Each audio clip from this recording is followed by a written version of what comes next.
Hi, I'm back. I would love to hear from you. I'm checking in after this amazing, crazy week that we've had in Northern California with what is called the car fire, C-A-R-R. And just got back into our home yesterday after being evacuated for a week and having our house almost gone by just a house in between us and burns all around us. So I wanted to check in with you. And then I have some other announcements, and I want to share with you something about Naughty in New Orleans tonight. I got to go for my first time and teach, and it was incredible. Bob and Tess are miracle workers. I love them, and they just put on the best event. And I have some little tidbits I can share with you about a secret project. So cheers. I'm having a little wine tonight. It's Friday, and it's been a hell of a week. So lots of people are checking in. I've missed you all. It's been a while since I've done a live. So tell me what's happening with you guys. Hello, Stephen. And Alexis, hi. So a week ago, let's see, what's today? Friday. A week ago, Thursday, we were in New Orleans, at Naughty in New Orleans, and we were at dinner with some friends. And that morning, that was the first teaching day. That morning, I woke up to a phone call from my daughter, my oldest daughter, to say, there's a fire happening that seems to be a little out of control. It might come close to where you live. We're going to just take some precious things out of the house for you. What would you like to save if your house burns down? Has anybody ever had that question asked of them? It's not really the best way to wake up to this thought that my home of 25 years that I've raised my family in, that Mark and I have built and remodeled and made so us, that our friends, our neighborhood, I mean, this has just been our community for so long, and we put so much loving attention into our home. And all the things from my mom and dad and Mark's parents, and I mean, just the treasures that maybe it wouldn't be treasures to anybody else, but that we have. So to have your daughter say, what should I save? We have a couple, we can put it in a car. Really one of those tough questions that when you get asked, you go, wow, what really is important? Make sure, your people are safe. And if you have pets, your pets are safe. And some precious photos that you can't replace. You can't, they're nowhere else. And then you start thinking about, well, but what about all my other stuff? And then you realize that that's all just stuff and it's replaceable. I would have been more upset about the house itself, my home, the solid, fake, secure feeling you have when you walk into your house. That being gone would have been a challenge. So we were at, hi Eric. So we were at dinner on Thursday night, and we're with a bunch of, and I might lose it here, so hold on. We're with some of our friends, some new friends and some friends that we've known, and we're having a great dinner, and I get a phone call from my daughter crying, saying, the fire's coming up to your house. I don't think it's going to make it. The fires are overwhelmed. They jumped a river, the Sacramento River. They were wiping out neighborhoods. There was this thing called firenadoes, which was a tornado of fire plus tornadoes. It was making its own weather. There were 100-foot tornadoes that had fire in them. It was throwing fireballs 500 feet over houses to other houses. It was absolutely insane. And oh gosh. And so I'm sitting there at dinner and I just lost it. I just lost it because I just figured that was it. My house was going to be gone, and my neighbors. my whole little town here. So it was a bit of a rough night. When went back to our room and we were looking at the news and trying to find out what was going on, and it was very difficult to get good information, partially because it was changing so rapidly. Just when they thought they had it contained, it went from 5,000 acres to 40,000 acres. I mean, it just bam, doubled. I mean, tripled, and then it did it again in the next 12 hours. It doubled again, and so we woke up in the morning not knowing if we had a house. And Friday, I was had on the flip side of that horror, I was so excited because I had an interview, and it's a secret project, but I had an interview with somebody that's doing a show for CNN, and since I was the only doctor of sexology at Nadia New Orleans, I was invited to be interviewed by this very well-known journalist, very respectful journalist. And I had a meeting with her that day, and so I'm thinking, I am going to miss this. I'm not going to be functional, and if I have no house, what do I do? So I waited as long as I could, and I eventually, about 9:30, we got word that our house had made it through that night, but there were about 20 houses around us that were gone. They had evacuated 40,000 people from their homes. They set up a evacuation center and then had to move the evacuation center because the fire changed direction and burned through another part of town. And we live in Northern California, and so we're used to forest fires that are out in the forest. Never has one come into the city. And it's a city, so to have it come in and wipe out a city, it was heading west or east, then it started heading north and south, and then I have a video that I'll post later, and you just see it kind of come over the mountain, and then it just spreads like an amoeba. It was spreading in all directions.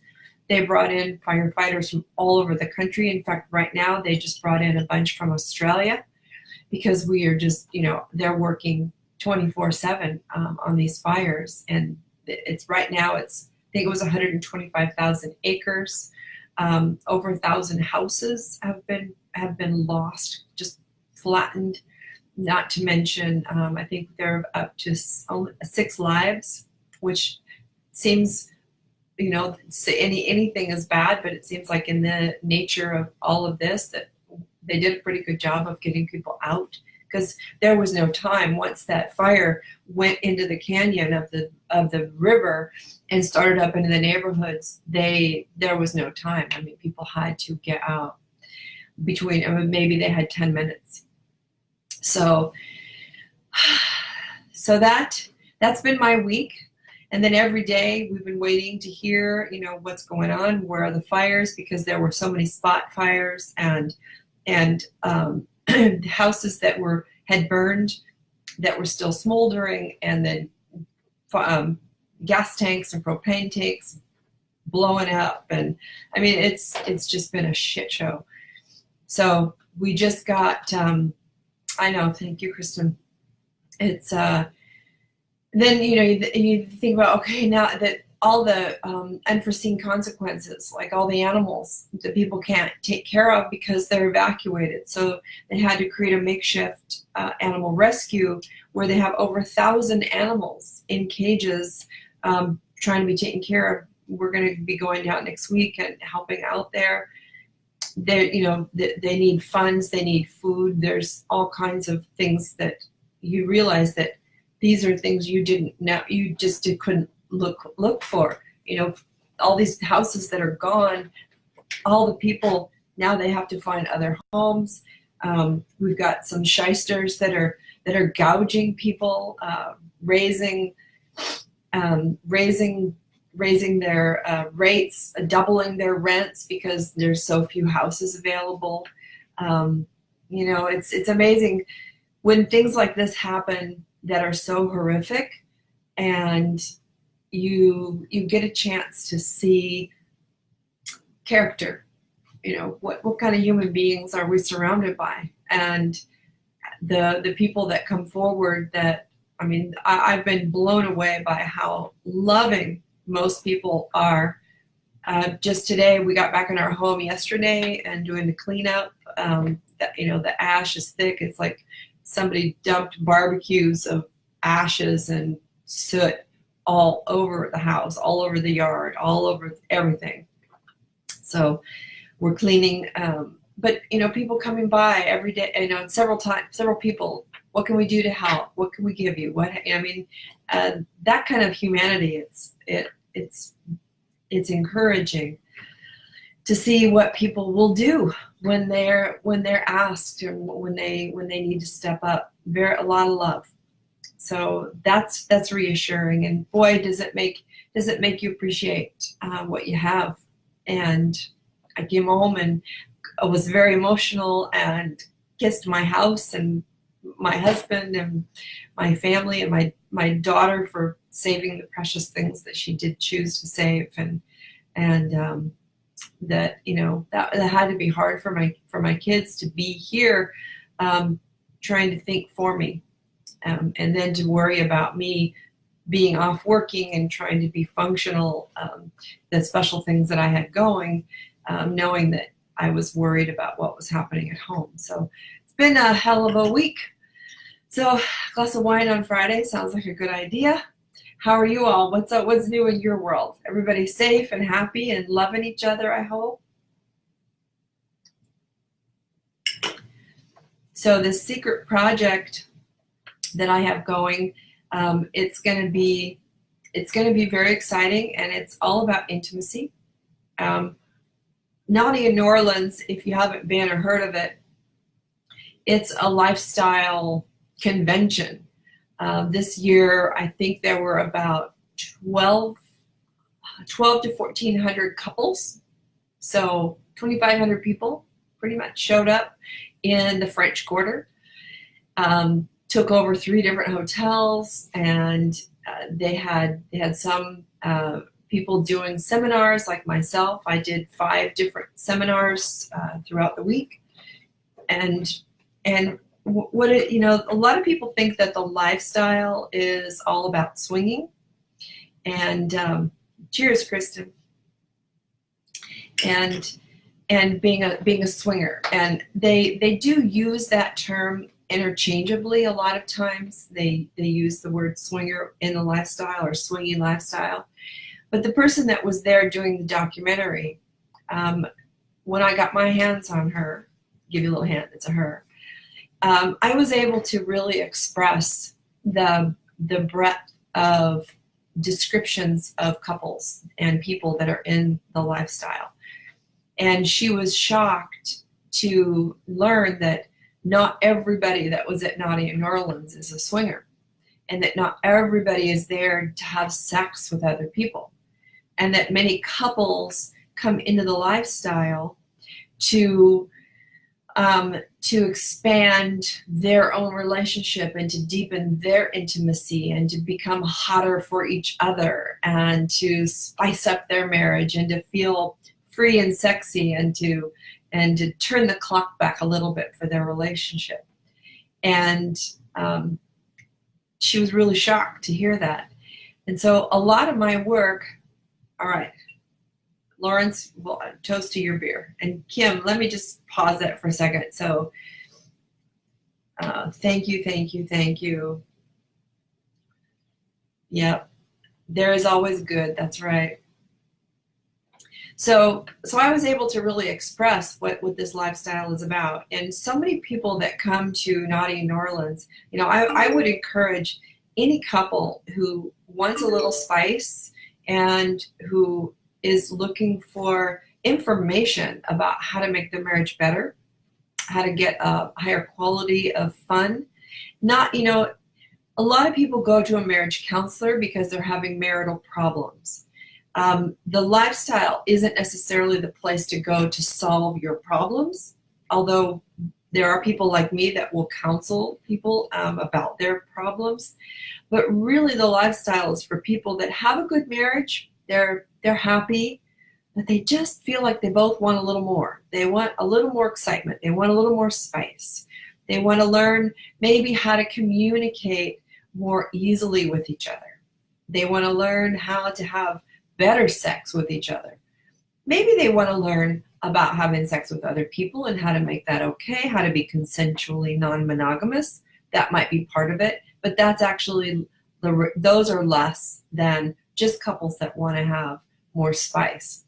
So, if you hear of a lifestyle convention or a lifestyle friendly event like Naughty in New Orleans, or like Hedonism or Desire Pearl or Desire Riviera Maya or the Desire Cruise, a lot of these things that are happening out there for grown-ups, know that you do not have to be a nudist. You don't have to be a swinger. You can just be a regular couple that love each other and are devoted to each other, that just want to have more fun together.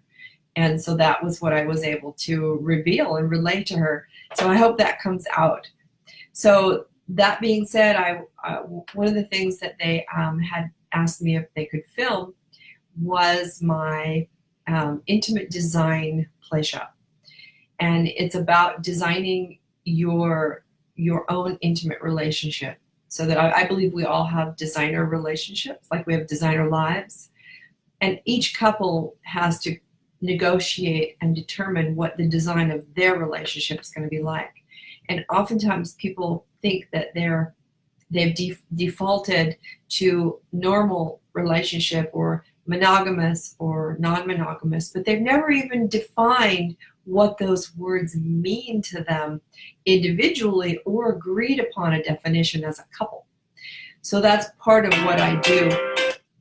That's part of what I do in that arena, is to help couples negotiate and navigate.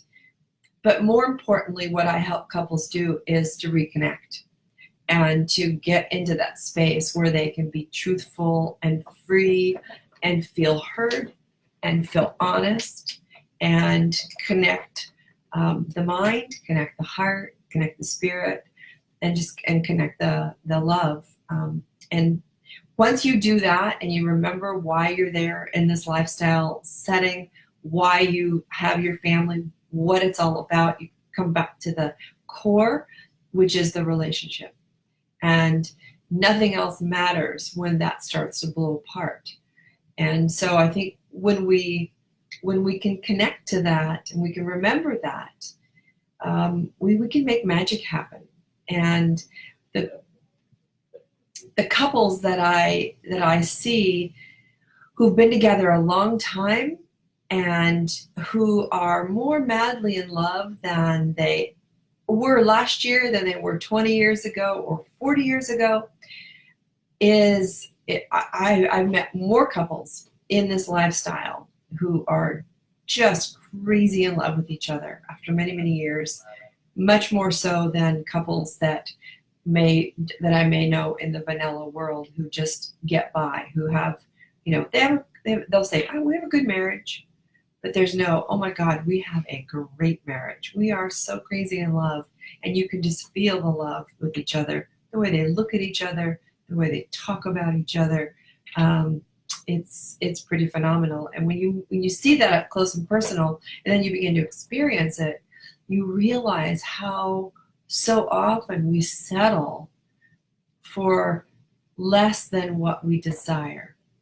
And so I would encourage you, if you're one of those people that wants phenomenal, more so than you want stable, that's fine. If you want stable, that's all you want, and you're happy with that, you're content with that, I don't yuck your yum. But if you feel that stability and you think, yeah, it's good, but God, I just have this yearning for something more, then reach out to me and I'll help you find the right avenue for you to explore what your options are. Because I do see the possibility of people going from so relationship, or they both feel like they're in opposite worlds. They're just kind of in relationship by name or agreement, but they don't really feel that soulful connection, and they want that. I've got some ways to help you get that. So one of the things that I'm going to be teaching is in Valentine's week at Hedonism. I have a whole week devoted to, sacred intimacy and intimate communication, erotic communication. So how do we talk to each other through our senses? How do we communicate what we want, what we love, what we enjoy without words always? And we'll also talk a lot about consent and what that means and what enthusiastic consent looks like. One of the things that in the lifestyle, and in particular the lifestyle as it's expanding, when it was primarily the swinging lifestyle or the wife swapping lifestyle, there was less left open for interpretation. But now, with there being so many different definitions, it's more important than ever to ask and to have that communication about, well, what is it that we are, what we want, and what we're okay with. Because people make assumptions because you're there at a lifestyle event. They assume that you're there to have sex with everybody. And that couldn't be any further from the truth for many people that are there. So you have to be able to have the skills and the comfort to ask the questions so that you can get informed and enthusiastic consent, because that's really important. So I see some other people. Does anybody have a question or a comment about the lifestyle that maybe you're confused about? Have you misunderstood or been misunderstood when you say that you're in the lifestyle and people make an assumption about what that means? I think we're still going here, right? Anybody else there? Got questions? Got comments? I am committed to the Desire cruise in September 2019 from Rome to Barcelona. Last time we went from Barcelona to Rome. This time we do it in reverse. And we'll be going to some really cool ports this time. So I'm very excited to be a part of the Desire cruise ship faculty, because that's a really classy cruise. You just get to see some incredible places, and then you get to do some fun, sexy classes with me and Dr. Jess and Holly and Michael and some other really fun power people in the sexuality and relationship world. So I can't wait for you to join us on that. If you're going to come, you better book it quick. I just talked to them couple of weeks ago, and they said they only had 30 staterooms left for September 2019, and they're already selling the September 2020 trip to Greece. And I met the owner at Nadia New Orleans of the cruises and in Desire, and he said they've added another cruise because they're so popular now in the spring of 2020. So there's just tons going on. So spring of 2019, I think they have. So anyway, there's lots of options for you to go. And if you're going to go to Nadia New Orleans next year with us, because I will be there again, hopefully it'll be under much different circumstances so I can actually enjoy the festivities and not be crying in my room. Then I book your trip early, because I know that the host hotel, the main hotel, the Astor, which is right on Bourbon Street, very cool hotel, that one sells out really quick. And then there's a couple other hotels nearby that are on the list after that. So it's not expensive, really. It's a pretty good deal. And the parties are amazing. Bob and Tess put on an incredible event, and John Gunner puts on, he set up the whole teaching crew, and so there were lots of seminars to choose from and a lot of choices. My friend Dragonfly and E were there, and they did seminars. And a couple that I met who have a new product out called Warm. And it's, let me see, I'm going to give you the Experience Warm. I think this is yes. You have to check this out. Experience Warm. if you're a massage therapist, you need one of these in your office. And if you like to have great sex, you need one of these out by your bed. So it's like a win-win. You can put massage oil or you can put lube in it. It's beautiful. It has a purple glow when it's lit up and working, and it keeps your either massage oil or your lube warm. So all you have to do is through this circle. I should go get it. Hold on. Oh, yeah, hold on.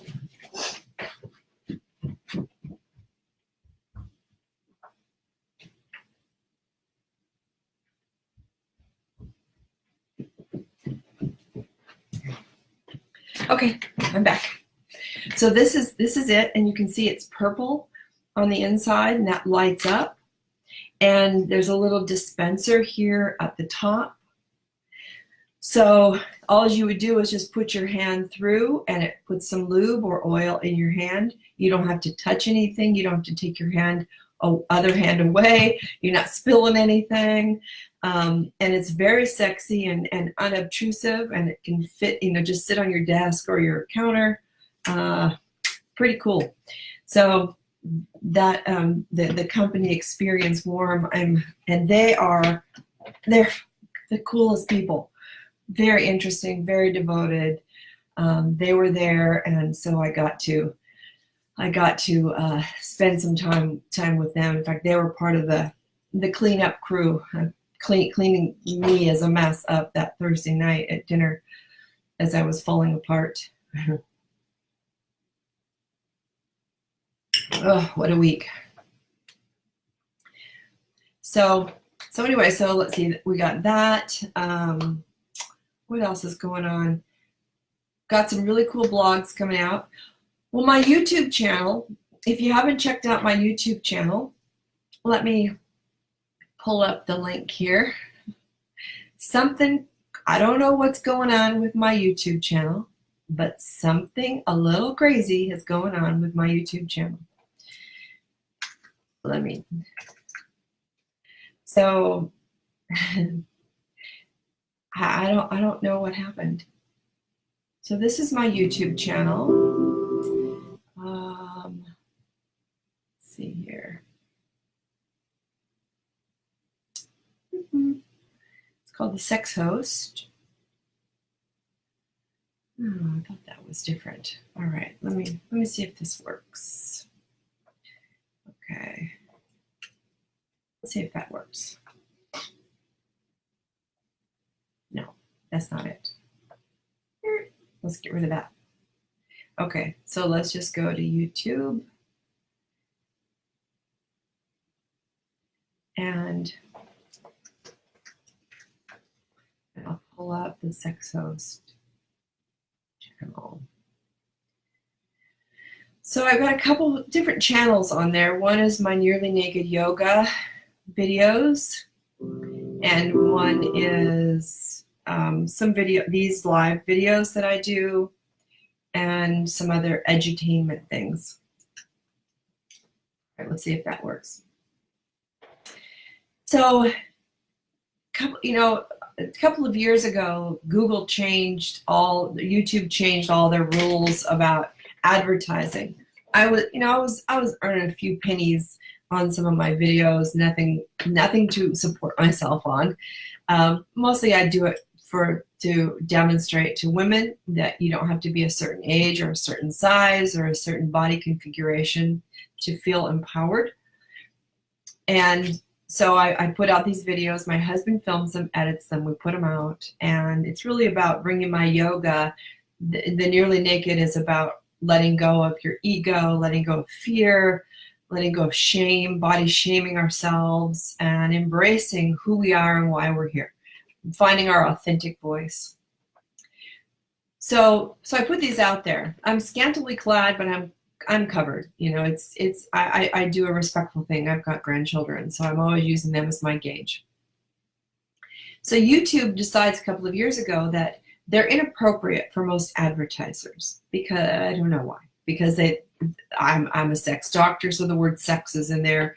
It says sex host, so somebody purely puritanical got a hold of YouTube and said, oh, no, we can't put this out there. So they took off all the monetization of my videos. It just wiped all the monetizing out. So I did my usual activist thing, and I fought them, and I sent in. So if you go to my channel, it should say Nearly Naked Yoga, Kristen. So I fought them, and I sent in, you know, this is not nudity, this is not porn, this is education, watch it. You know, that was months ago. I just 2 days ago got an email from YouTube saying we've manually reviewed a couple of your videos. Your hip opening yoga video is deemed suitable for all audiences, and we've monetized it. This was, I think, Wednesday. Today's Friday. I don't know if they promoted it, what happened, but it's almost at 3 million views in 2 days. I mean, it had a couple hundred views. My channel went from 8,000 subscribers to 14,000 plus 2 days. I don't know what's going on. I'd like to understand it so I could do something about it. I think it's awesome. But the flip side of that is, as I'm reading through tonight, some of the comments on the video, go to my, let's see, I'll pull up the one that is getting the most traction right now. You know, sometimes, I mean, I'm not naive by any stretch of the imagination, but sometimes I'm shocked by how awful human beings are. It just kind of blows my mind. So let's see, let me go, see if I can go to the video. All right, hip opening. So here's the hip opening one. And you know, I've removed some of the comments because they were so disgusting and so disrespectful and degrading. My first thought was, oh my God, my kids or my grandkids could read these. I don't want them to be punished, because that would hurt them. That would embarrass them. That would make them so angry for me that somebody would say those things about me when they don't know anything about me. You know, they know nothing about me. And that they would say these horrifically cruel things. I don't want my grandkids to have to suffer through that, or my kids. So I'll erase some of them. Some of them I'll leave, and then I will reply my, you know, however I'm feeling at the time. I'm honest with my replies. But so read some of them and tell me what you think. What the hell are people thinking when they take time to watch somebody's work and then say such horrible, nasty things? I mean, I know, as being studying psychology for 3 decades and human behavior and all the things I know, I do know that it reflects them. But what I wonder is what's going on in a person's mind when they're sitting there watching that, and their first reaction is to say something cruel. How do people give themselves permission? Thank you, Kristen. How do they give themselves permission to be mean? For what? And I mean, I honestly, I'll say to them, what's it like to be you? Because you have to be such a miserable son of a bitch to be sitting in your little room by your little self saying such horrible things to a total stranger. And I'm a bit of a feminist. For those of you who know me, I'm a humanist, but I lean a little toward feminist because I know as a woman how women are treated around the world. And I often wonder, if I were a man doing the same exact thing, would those men feel as compelled to be as nasty? And I don't know, what do you think? Before I tell you what I think, tell me what you think. Do you think men are as likely, you think that's how they get off? They get off being mean, Will, huh? They get off just saying really nasty things, mean, disgusting. I mean, and many of them are angry, so angry with me because I'm not nude. Now, the show is called, if you see it, the first word is nearly, and then naked. Nearly naked yoga. And then I go on to describe what I mean by nearly naked. That I'm working to shed my fears and my inhibitions and my shame of my body and my shame of my age and all the things that society's been telling me my entire life make me not good enough. You know, I don't know if men get it, that we're fed that bullshit on a daily basis. And even though you might consciously go, well, no, that's not true. Well, no, that's not true. You're battling it every single day. It's like these fireballs are coming at you, like what was happening in Reading. So we get compelled to, you know. So I'm doing this work, and then they say things that are so degrading. Is it because I'm a woman? Is it because they are behind their screen? Is it because they think somehow that makes them feel more powerful? I ask, does this uplift you? Does this serve? How does this serve you? Because I'm a firm believer that human beings don't do anything ever that doesn't serve themselves. There's no such thing as a selfless act. Think about it. Everything you do, even when because I love to serve, and I love to take care of people, and I love to help people. But a lot of what I do is to help them, yes, but it also makes me feel good. So I kind of look at it as a win-win. But if I don't do things that no human beings just don't, because why would we? We have to have motivation. If we're doing things that don't serve us in some way, either our ego or our heart, our soul, our spiritual journey, whatever it is, generally we will build resentment, because then we feel like we're forced to do something. It's not from our heart. So we do things because it serves us. And you're right, men can be assholes. I think that's what that says. Krista, does that say assholes? Then they don't think. So Will, you say most men feel better. Exactly. What do you mean by that? Hi, Michael. So we get to meet on my Facebook Live, but we can't meet while we're in New Orleans together. What the hell? So do you think that when men are mean, and we're talking about my YouTube channel, Michael, that has just gone crazy the last 2 days, but the comments that men are making are so mean. And I'm trying to understand why men, and I know that Pockets deals with this too, why men are so mean-spirited with their comments.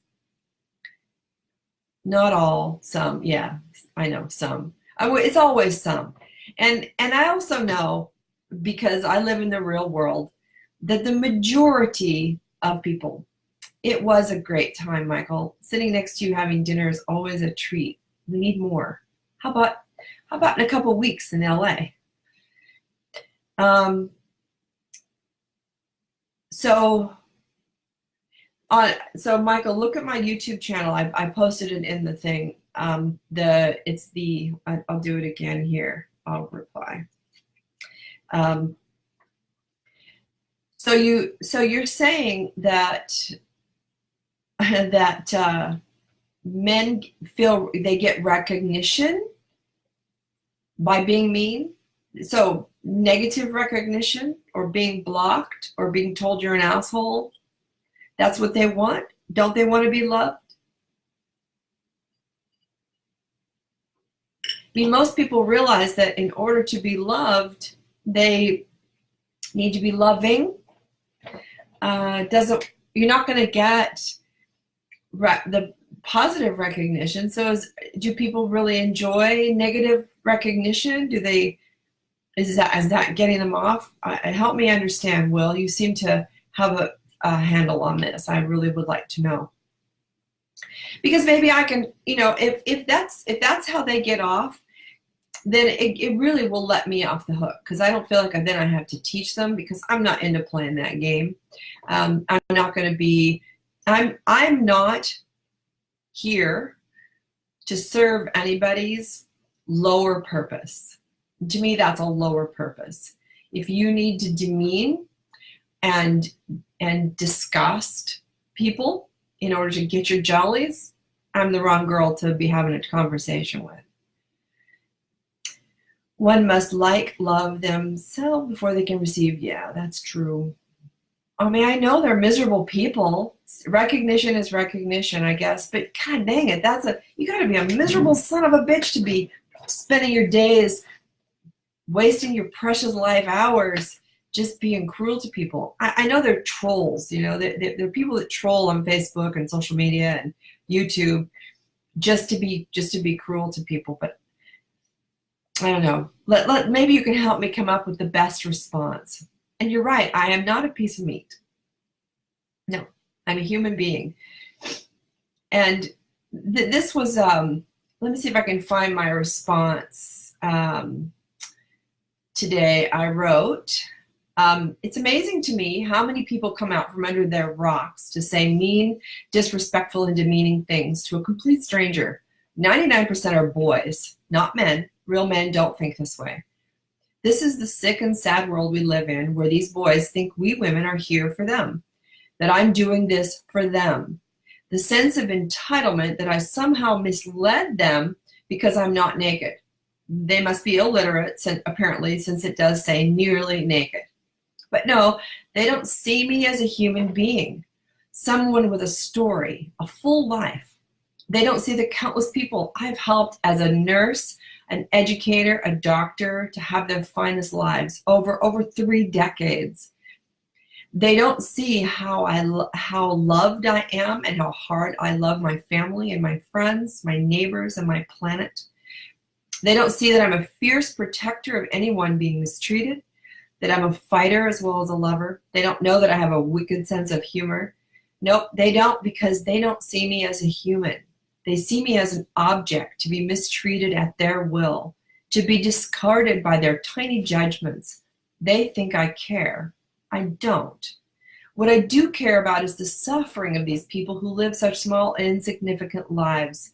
They will take the time to disrespect a total stranger as if I'm not a person, but won't get up off their lazy ass to go do some good in the world. Every day I'm working to leave this planet and its people a little better than how I found it. Are you? Is your unkindness lifting your life or destroying it? Because after you write those nasty little words, I can delete them and fall into the arms of those who love me unconditionally. Can you? Remember this, your harsh, judgmental, and cruel comments reveal nothing about me. They reveal everything about you. I remove some of them so my family doesn't have to see them. It would only make them angry for me, and that's not fair to allow your pain to become theirs. Thank you to those who are respectful, kind, and supportive, and who have the courage to see the big picture of my work. I am grateful for your balance. Namaste, Dr. Nancy. So I wrote that on my Facebook today, or on the YouTube.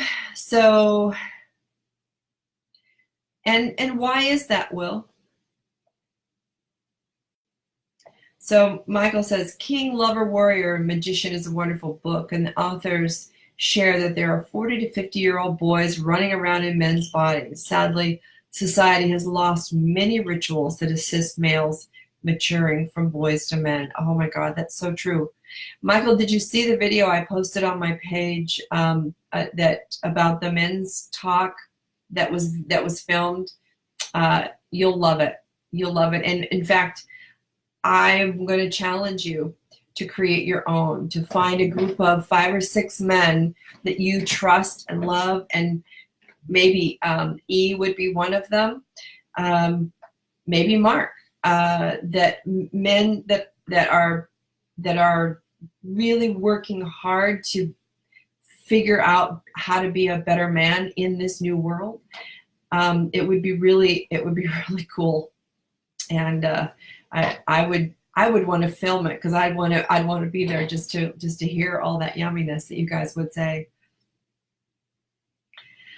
Oh, well, you can watch it after I'm done. I'll be done in a few minutes. So, all right. So let's see. Michael and I were, and Holly and Mark, we were all in New Orleans together, and we were able to actually share a meal and lots of hugs as we moved through the week. And it was, if you really want to test your boundaries a little bit and test your communication with your partner, I would strongly, I think Mark would be great. I think you and Mark and E, and you've got a list of men that you would trust. Oh, we should do it in Portofino. Absolutely.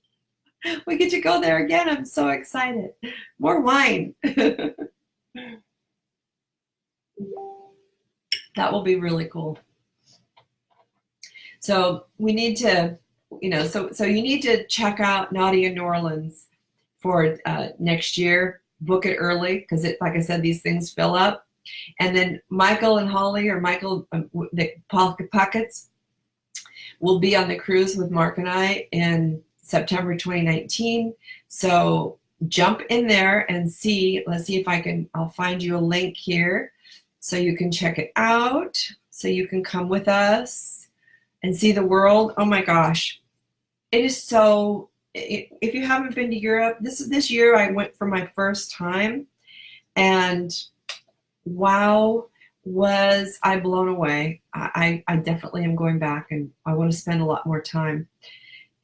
Just seeing the world, meeting new people. I think part of the problem too is that the people that sit in their homes or their caves and criticize total strangers, they have to be living very, very small lives. And that makes me sad, because they're missing so much incredible yumminess that is this life. And so I would challenge them, if you're listening, you're watching, looking for an opportunity to criticize, set it down, pack it up, because you're missing your life. You're missing all the incredible love and kindness that is just waiting to come into your realm. And you're holding it at bay with your nastiness. And I don't see how that serves you. There's so much more. So much more. Don't waste your life. We all get this one life in this body at this time. One time. It is the most precious gift. After going through this last week and some of the tragedies that I've endured in my life, let me tell you, it's a precarious, precious balancing act. We're all hanging out there on the precipice of the cliff. Don't waste a minute. Don't waste a minute being mean. Don't waste a minute feeling sorry for yourself, and don't waste a minute blaming what you don't have on anybody else. And grab life by the balls and pick it up and move it forward, because this is your shot. This is one chance you have. And if you don't do anything else, don't waste this gift, because there's a lot of people that would love to have your gift that are losing the battle right now. They're terminal. They're dying. They see their body and their mind dwindling, and they wish they had the vitality that people who are wasting it on being mean and cruel to other people are doing. So don't do that. Pause. Look around, find a new perspective, make shift happen. All right, I'm going to go. Oh, it's nice to see you all here again. I've loved having time with you. And Michael, as soon as I hang up, call me. Let's chat. I got a little time if you do. Remember, every day we wake up and we each get to be a warning or an example. It's never neutral. Which are you? Namaste.